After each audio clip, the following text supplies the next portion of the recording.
We've all been there, standing in front of a bookcase with hundreds and hundreds of tarot decks on it, not knowing which one to buy. Whether or not you're looking at it digitally through Amazon or you're actually in a store looking at physical decks, we've all had that same experience of which one do we buy next. And we all share a similar experience, which is getting our first deck. Whether or not we bought it for ourselves or if it was gifted to us, we've all had that experience of cracking open that first deck and experiencing the wonder and awe and amazement of this little pack of cards that could pretty much answer any question you throw at it. So stick around, because today we're going to be talking about our first tarot deck.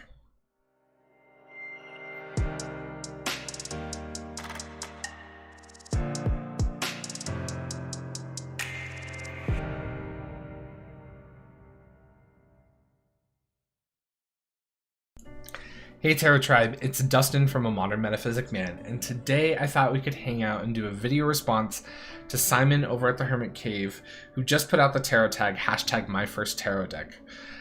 If you're not familiar with Simon, definitely go check out his channel. I'll put a link to it in the description below. He puts out some really amazing content about the tarot. So head over there, give him a like, a subscribe, all that fun stuff. So without further ado, let's talk about my first tarot deck. So if you've been following my channel, you'll know that my first tarot deck was the Celtic Dragon Tarot by DJ Conway and Lisa Hunt. This was the very first deck I ever reviewed on this channel, because of course when I started the channel I was like, well, I have to start someplace, so let's start with my first tarot deck. It's a deck that I still love and adore, and I use very regularly, especially for my own practice. This, unfortunately, is not the original copy of this deck that I got when I was 16 years old. Through moving and high school and college and graduate school and professional life and all of that, the original deck has gone the way of everything else and has moved on to better things, but I have managed to save the original major arcana from that deck, so I still do have the major arcana cards, and this is the only major arcana deck that I work with in my practice. I do not buy major arcana decks, and this is the only one that I will do readings from for myself personally. But before we jump into looking at the deck, let's talk about how I got to getting this deck. So when I was 16 years old, I kind of had a bit of a spiritual awakening, and I decided I wanted to explore philosophy and religion, and explore my own spirituality. And I was very fortunate in having a family who was, by and large, mostly supportive. There were a few people who raised eyebrows and questioned it, but I was very lucky that almost all of the women in my family, both my grandmothers and my mother, were very supportive and basically just kind of smacked down anyone that wanted to be snarky about it. So that was good. But so when I was 16, one of our weekly traditions that I did with my mother, who I'm very close with, we would go down to a local New Age metaphysical shop called Celebration New Age Store, just to go look around and shop, buy a little crystal or something fun. And I remember, I was studying Wicca and witchcraft at that age, and I remember reading in the books I was reading about divination and the different kinds of divination that exist, from scrying to cartomancy to pendulum work, etc. Runes, all that fun stuff, and wanting to learn more about that. And so I had always been a fan of card games and cards and playing cards and card magic tricks and things like that. And so tarot instantly kind of rose to the top of my interest pile. And I told my mom, hey, the next time we go to Celebration, I really want to look and maybe get a tarot deck. And my mom was like, oh, interesting. She's like, my Christy, her best friend, she's like, Christy I know she reads tarot. I'll talk to her about it. So my mom had a conversation with her friend about the tarot and what it was and all of that. And she came back to me and she says, yeah, this sounds really cool. And Christy said that your first tarot deck has to be gifted to you, so I'm going to buy it for you. And I was 16, right? And I was like, okay. And so, you know, that week we went down to Celebration, and I'll never forget that store because it was the coolest little store ever. And I'm so sad that it's gone now. It was bright yellow, and it was in an old Victorian house, like in the really old part of downtown. And you'd park out front, and you'd walk in up through the porch, and you'd walk in, and you could tell that it was a house, and there was a living room and a dining room, and you could see where the kitchen was. And they kind of used that as like their stock prep room, and they made like their handmade tea blends and stuff back there. You couldn't really go back in there, but you'd walk in, and like what was the living room had all of the seasonal stuff. So like it would always have merchandise relating to like the upcoming Sabbath or holiday seasonal stuff and things like that. And then off to the left was like all the jewelry and art and statuary. And then the room, which was like the dining room, had all of the singing bowls and more Buddhist stuff and meditation pillows and tapestries and things like that. And then there was a stairway that went upstairs, and all of the upstairs bedrooms were all converted into psychic reading rooms. So if you got a reading while you were there, that's where you went. And then you could go downstairs through this little half spiral staircase into the garden level, which you could also access from the back if you parked, because there was like a little parking lot out back off of the alley. You could also go in down there. And downstairs, when you went down the crickety old stairs, which I had to duck because I was a giant back then as well, and you would come out, and the room that you came out in had all the incense and the herbs, and like I can smell it right now, like just talking about it. Like it had incense and herbs and oils and all of that. And then you would turn to the right, and you'd kind of walk down this little hallway section that had the crystals, and it had musical instruments and CDs. And then in that hallway there was like another sort of counter that always had like a staff person there that would help you.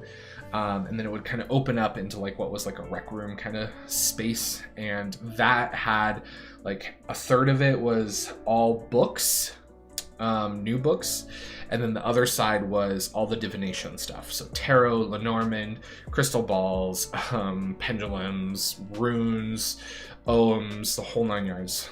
They had everything. So I remember specifically running down the stairs and walking up to that wall and just staring blankly like, I don't know what to get. And this old woman who didn't work at the store comes up next, like I felt her come up behind me, and she leans in and she goes, buying your first one? And I was like, yeah, I am. And my mom was upstairs like looking at jewelry, because that was like, that's her thing. Even when we go to like mind body fairs and stuff like that now, she gets lost in the jewelry. She loves jewelry.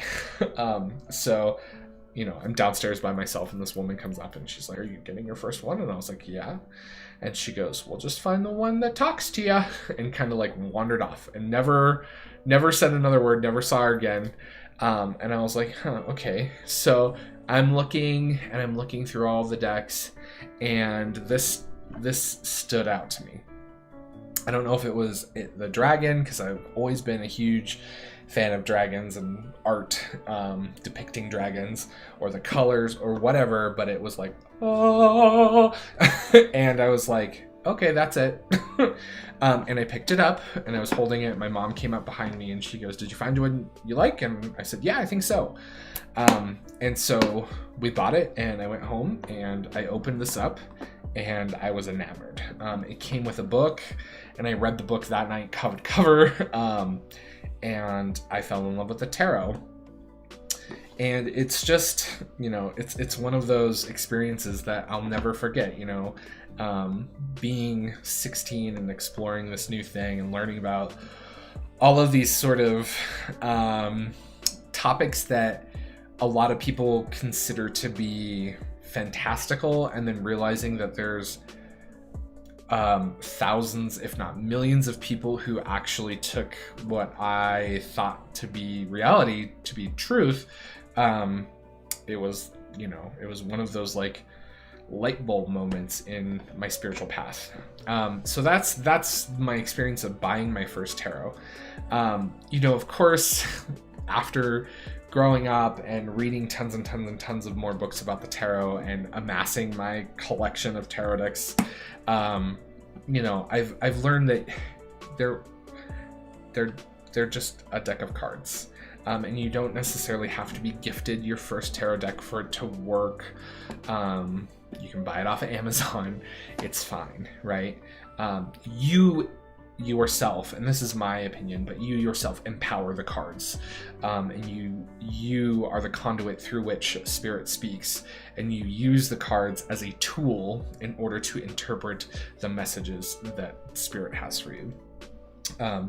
So yeah, I mean, I'll never forget that. I'll never forget that woman's face and her voice. I can still hear it in my ear, and I can still smell the smell of the store in the store. And it was just such a surreal experience, and I love it. And this deck is amazing. It's full of really beautiful imagery. It follows the RWS system. It gives me really clear readings. It's a deck that I've really bonded well with. We'll see if the camera will focus here on some of these cards so you can see them. But look, it's just beautiful. The Moon card. We have Justice.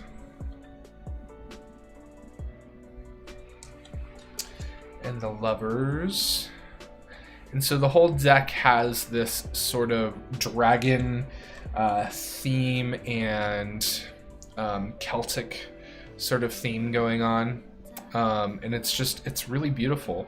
The illustrations are wonderful. DJ Conway, who is an amazing artist, did a phenomenal job of writing the book, giving you all of the tools you need to read tarot, making it really simple, breaking things down. And she even included rituals and spell work that you could do with the tarot.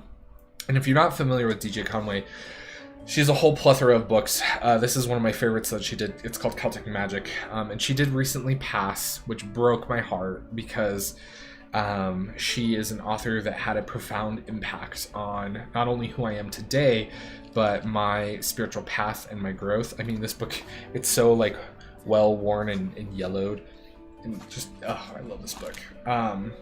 But yeah, if you're not familiar with DJ Conway, definitely check her books out. She is amazing. But yeah, this deck is I just love this deck. Here's the High Priest. There's a Hierophant. Maybe focus. It's so wonderful. I love this Hermit card. He's so cool, sitting up on the mountain with his little book, reading. The Death card is stunning.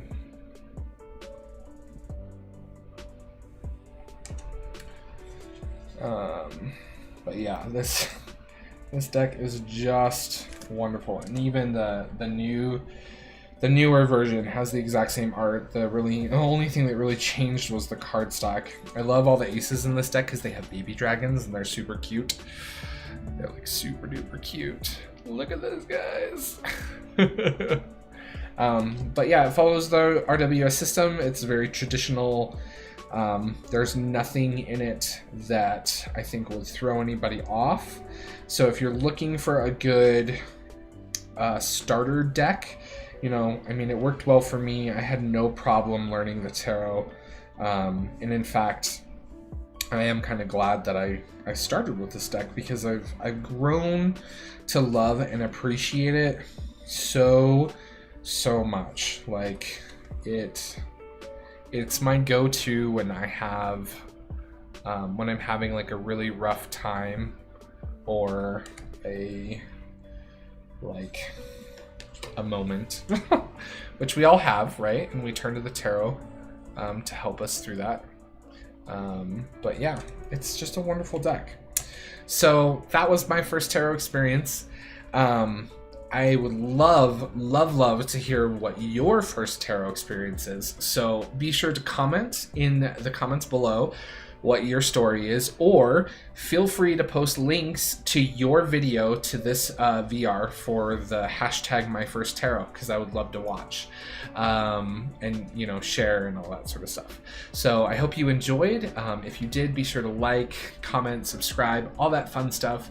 As always, I appreciate all of you guys so much for coming to hang out with me, talk about the tarot, and all of the other crazy metaphysical topics we talk about on a weekly basis. And yeah, as always, remember, everyone's fighting a battle you know nothing about. So be kind, always. Bye, everybody.